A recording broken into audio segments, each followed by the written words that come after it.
Right, I'm hoping this is just a very quick revisit, because my screen has arrived for the Evoke Flow, and I'm hoping this is going to solve my problem. If it doesn't, I am going to cry, so at least you get to see that on camera. Right, so there we go, there's the screen.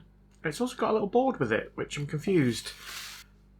Right, well that board is different to that board. So who's made this board? Protocol translator for OLED display for Pure Evoke Flow, not endorsed by Pure Limited. David M. Pye. Thanks, David. Well, what I'm going to do is I'm going to try the board that's already in with that screen, and if it still doesn't work, then I will try swapping that board out. But that is not the transaction that I thought I was getting. In fact, that's different. I can't do that, it's a different connector. How is this supposed to work? Right, Dave has written me a little note. Hi. Thank you for purchasing this OLED replacement kit for the Pure Evoke Flow radio. Fitting instructions can be downloaded from my website. Well, not my website, his website. Blah, blah, blah. Here's me thinking this would take 2 minutes, and it now looks like I've got to go and download some instructions that David Pye has put together for me. Right, I've read the instructions, and to be honest, it's not very clear whether you need to leave that board in or whether you take it out. It doesn't say. But what it does say is that the screen is connected to this board, which you would expect, and that, I don't know if it's this or this, but whatever it is, one of them is connected to here, but I've got 2 more cables here. I'm assuming it's that one, but I don't know for definite.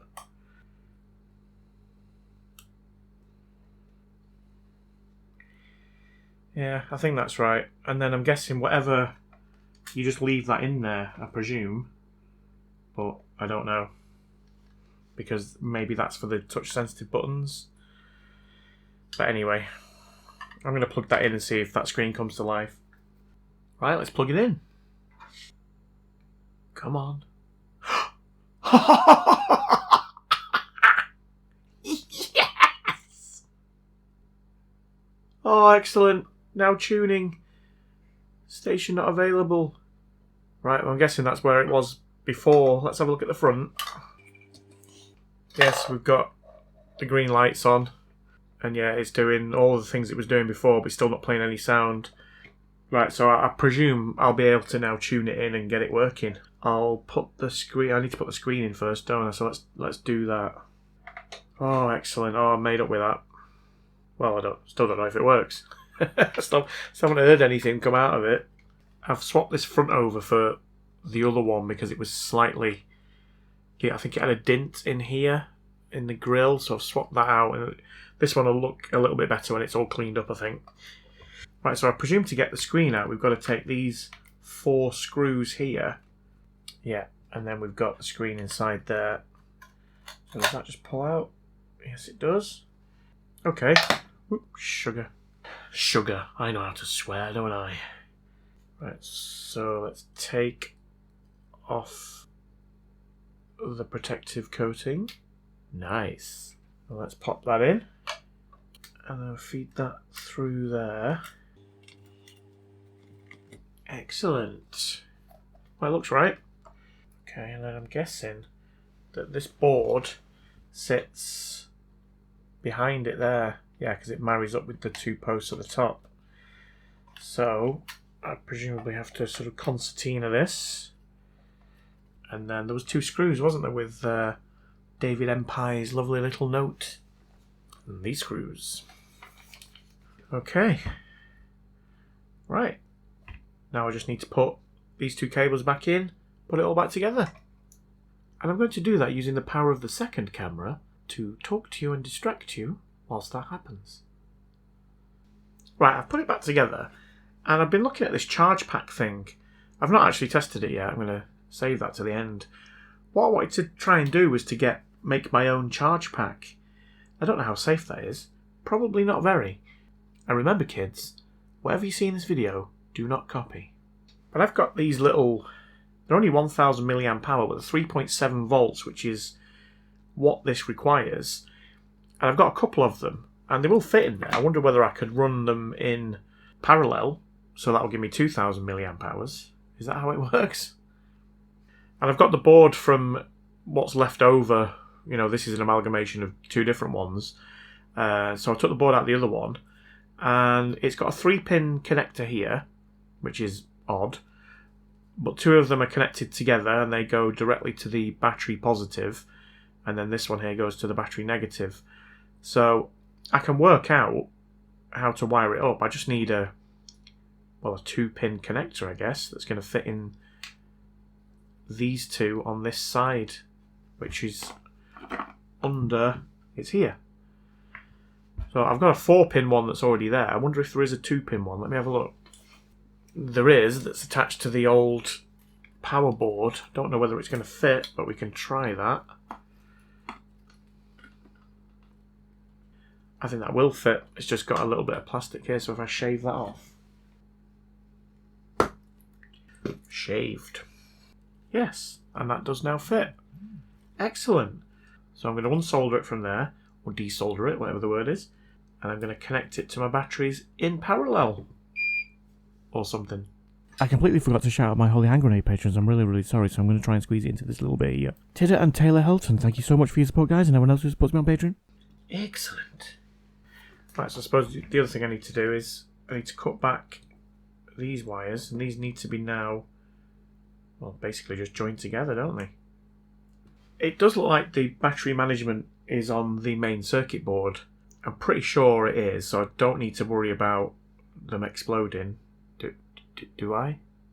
Is this a good idea, Steve? I'm sure someone will tell me in the comments if this thing is going to explode. Please do.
Right, so there's my little concoction.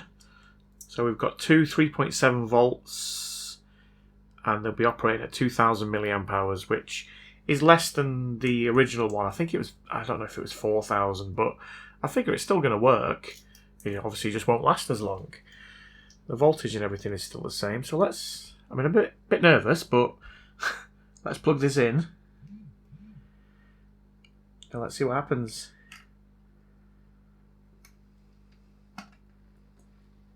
There we go, it's gone in nicely. Pop the back on. Yeah, that feels good. I mean, I don't know what charge is in those batteries, so it might not... Oh, it's come on! Yes! Excellent! And that's not plugged in. How cool is that? And it has battery level low, but that's fine, because I haven't used them before. Let's see what happens when we plug this cable in then. Battery level low, okay. Station not available. Yeah, charging. You can see the thing going up there. Battery indicator.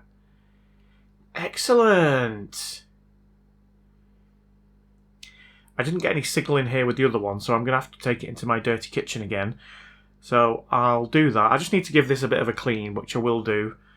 And then I'll set this up in the kitchen and we'll see if it actually plays any sound. I'm really pleased with that though. That's really good. Let's unplug the thing. Stays on. Battery level low. Oh! Oh my god! Oh my god! Ah! Ah! Ah! Ah! It came on! Nice. Oh yes! Battery level low, let's put this in. I don't know how much of that I'm going to get away with. Just put the aerial up. It obviously works even with the aerial down, which is fantastic. And it cleaned up really well. It looks beautiful. I've got to be honest. I did not expect it to come out as nice as it has. So I'm really happy with that. And I feel like this one's been trolling me, if I'm being perfectly honest. So it's really good to finally get it going.